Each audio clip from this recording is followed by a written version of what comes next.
Yesu atiwoza tiwarefen monganyarimdima tiunikemben pasiparindima waralito inumaromanu ni inemu.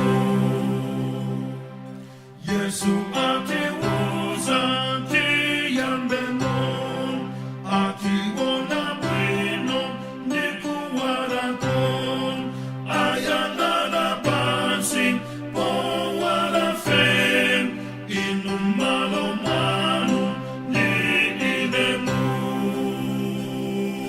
Yesu atiwoza tiwarepan antuhalimdima osahukawon tiwarire osen Joseph